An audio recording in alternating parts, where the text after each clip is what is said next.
महाराज जी, मेरा प्रश्न है कि जीवन में होने वाली घटनाओं में से प्रारब्ध को और नवीन कर्म को किस तरह पहचानें। जैसे किसी व्यक्ति ने किसी जीव या अन्य व्यक्ति की हिंसा की तो कैसे पहचानें कि ये उस जीव का प्रारब्ध था या हिंसा करने वाले व्यक्ति का नवीन कर्म। हम्म, इसमें देखना है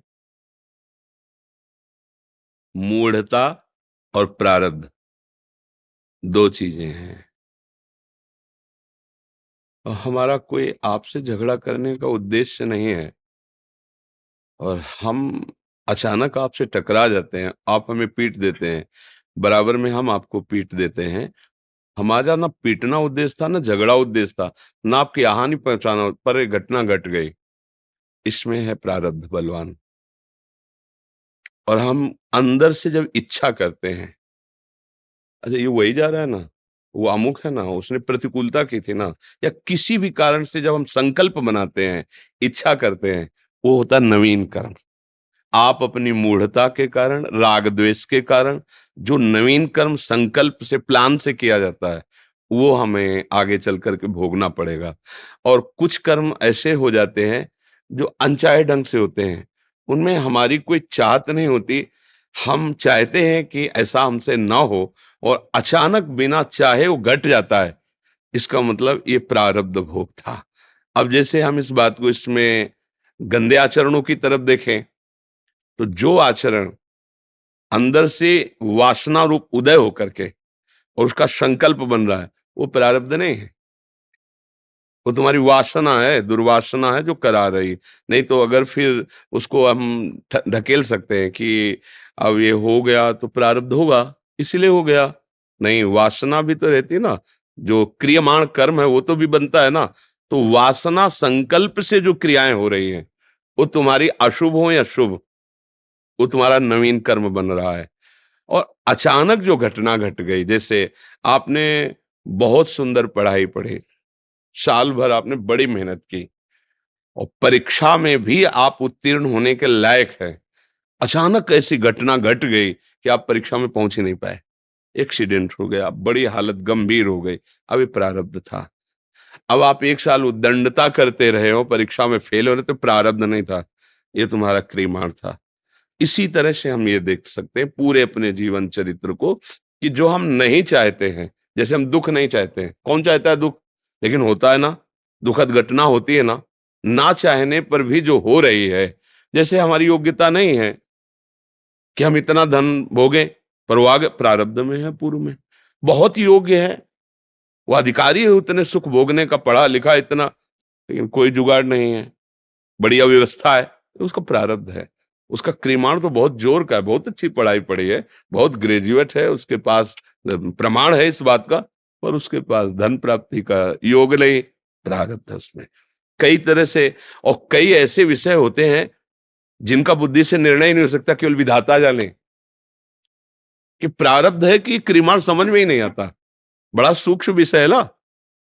जैसे पांडव जन है, भला इनसे कोई बुरा आचरण बन सकता है, जो भगवान के परम भक्त है, महाभागवत और दैवी शक्तियों से प्रकट हुए, लेकिन उनकी पत्नी को उनके सामने, उनकी सभा में घसीट कर लाना, द्रौपदी जी को, और उपहास करना, और उनको निर्वस्त्र करने की चेष्टा करना सभा में, ऐसा तो कहीं नहीं होता। पर ऐसा, अब इसे क्या कहोगे, कौन सा प्रारब्ध था उनका? वो तो साक्षात भागवतिक अंशों से प्रकट हुए, कोई मनुष्य थोड़ी थे कि उन्होंने पूर्व में एक ऐसा बुरा कर्म किया जिससे ऐसा हुआ। वर्तमान में जो बुरा कर्म बना, जुआ खेलना बुरा कर्म है, वो नहीं चाहते थे। आप देखो, शास्त्र उठा के देखो, उनको जबरदस्ती आदेश दिया गया धृतराष्ट्र जी के द्वारा, और वो इतने धर्मात्मा थे कि बड़े पिताजी कहते थे उनको। पिता के बड़े थे ना, पांडु से बड़े धृतराष्ट्र, तो बड़े पिताश्री कहते, तो उनकी आज्ञा उल्लंघन नहीं किया, उनको छल में फंसा करके ऐसा, तो उनका क्रियमाण बना। और ये उस क्रियमाण में ये उनका आदर करते थे, अधर्म आचरण के लिए वो आदेश कर रहे हैं, और उनका आदर करते थे, अधर्म आचरण करने वाले का आदेश पालन करने का दुख मिला इनको, और उनका विनाश हुआ क्योंकि छल भरा क्रियमाण इनसे किया। नहीं तो द्रौपदी का क्या प्रारब्ध, क्योंकि वो तो अग्नि से प्रकट हुई, अग्नि की ज्वाला से, यज्ञ से ही तो प्रकट हुई। युधिष्ठिर का क्या प्रारब्ध, साक्षात धर्मराज ही अपने अंश से आ रहे, साक्षात वायुदेव भीम के रूप में आ रहे, साक्षात अश्विनी कुमार नकुल साहब। तो कुछ बातें ऐसी जिनको विधाता जाने, भगवान जाने। वो क्या कुछ निर्णय बड़ा सूक्ष्म होता है, कुछ निर्णय ऐसा है कि जो हम नहीं चाहते अचानक घटना घट जाती है, उसको हम प्रारब्ध कहते हैं। और जो वासना के अनुसार इच्छा करके जो हम क्रियाएं करते हैं वो नवीन क्रियमाण होता है। ये नवीन क्रियमाण पशु नहीं कर सकते हैं, वो केवल प्रारब्ध ही भोगते हैं। मनुष्य में नवीन क्रियमाण करने की सामर्थ्य, प्रारब्ध से बचने की प्रारब्ध आएगा, पर विवेक के द्वारा हम अपने को बचा सकते हैं।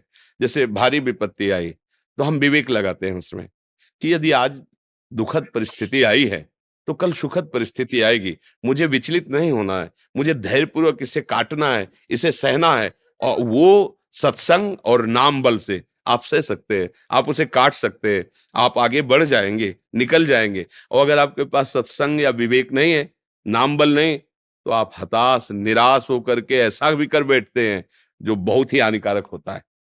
अब बोले अब कैसे दिमाग ठीक करें, अब मदिरा पीने लगे, ड्रग्स लेने लगे, या ऐसा सोचने लगे कि आत्महत्या कर लूं, या ऐसे डिप्रेशन में पहुंच गए, जीना मुश्किल हो गया। ये प्रारब्ध आया बुरा नष्ट करने के लिए। लेकिन नवीन क्रियमाण सत्संग, शास्त्र स्वाध्याय, नाम जप, पवित्र बुद्धि से उसने अपने आप को बचा लिया। आया पर वो हताश नहीं कर पाया, वो निराश नहीं कर पाया जीवन को, तो आगे बढ़ गया। तो प्रारब्ध का कुछ ऐसे भी ये चित्रण की, जैसे एक बार आपने बताया कि रज खोदने हम श्री जी के पात्र मार्जन के लिए गए, तो मन में ऐसी प्रेरणा हुई कि यहाँ ठीक रज नहीं, ये ठीक है, बस 2 हाथ का अंतर। और जब वह पहला ही फावड़ा मारा रज लेने के लिए, तो उसमें 2 वो खन खजूर होते लाओ, जो जिनके हजारों पैर होते, दोनों 2 कट गए। 15-20 वर्ष हुआ, बहुत अंदर में हुआ कि फूंक फूंक के कदम रखते हैं और यहाँ बिल्कुल जलन पैदा हुई। ये ऐसा तब फिर विचार किया कि इसमें मेरा क्या दोष। हम तो रज लेने आए श्री जी के पात्र मार्जन के लिए, और हम खोदना भी इधर चाहते थे, पेरना हुई इधर खोदो, और जो ही पहला फावड़ा मारा वो कट गया। हमें तो पता नहीं था ना कि जीव है। अब ये है प्रारब्ध, इस हाथ के द्वारा उसका। एक बार बरसात का समय था, टार्च वार्च रहती नहीं थी, भिक्षावृत्ति से मांगते अपना दिनचर्या करते। तो रात्रि के समय घनघोर अंधेरा, वर्षा हो रही थी, तो जैसे बिजली चमके तो रास्ता दिखा। ये बिल्कुल कच्चा मार्ग था, ये जो परिक्रमा है ये तो सब अभी कुछ वर्षों से, नहीं तो एकदम बहुत बहुत आनंद में वृंदावन। ये सब जहां बैठे ना, ये सब लताएं ही लताएं थी, इधर कहीं एक भी मकान नहीं। ये वृंदावन के इधर एक भी मकान नहीं, वो 1-2 ट्यूबवेल थे पानी वाले, और खूब फूलों की बगिया और बगीचे, सब सब कट कट के। अब तो ऐसा, तो अंधेरे में ऐसे बिजली सी चमकी, तो ऐसे दूर की तरफ देखा और नीचे पट से आवाज आई। तो क्या हुआ, अब अंधेरे में झुक के जब बैठ के देखा तो एक मेढक फैल गया, उसके ऊपर पैर पड़ा। तो फिर बड़ी परेशानी, एकदम अंदर विकलता हुई। तो हम कहा हम तो देख के नीचे चल रहे थे, बिजली कड़की उधर की तरफ आकर्षण हुआ।